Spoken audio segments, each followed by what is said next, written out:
Abin dariya baya ƙarewa, ku dubi yadda Dauda Kotu Rarara yake rawa ga kuma manya sun yi tsaye suna kallon shi, sun taru suna nishaɗi akan wannan waƙa ta Yabon Gwani kan zanga-zanga da aka yi. A ƙasa kuma kun ga bidiyo ga Aisha Humaira nan, ga Dauda Kotu Rarara ga Tintin.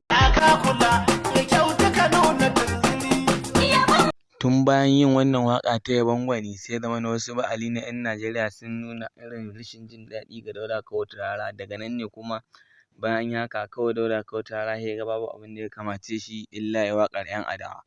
To tun daga lokacin da ya waƙar 'yan adawa mutumin banza, daga nan kuma sai waƙoƙin suka haɗu da waccan ɗin ta farko da wannan suke trending. Ina da bidiyon yi man magana akwai wani.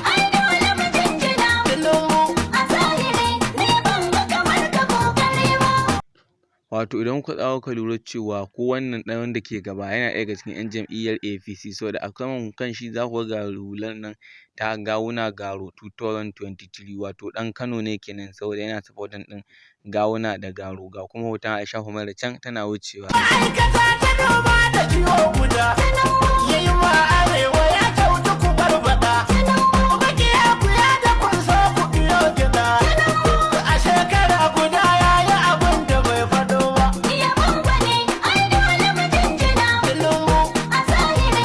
A ƙasa kuma ga wani babban hoto nan ko bidiyo yadda ka san Bila, shine wani yaro yake ce mana shin gonar mawaƙa in tambaye ka, na ce ina jin ka.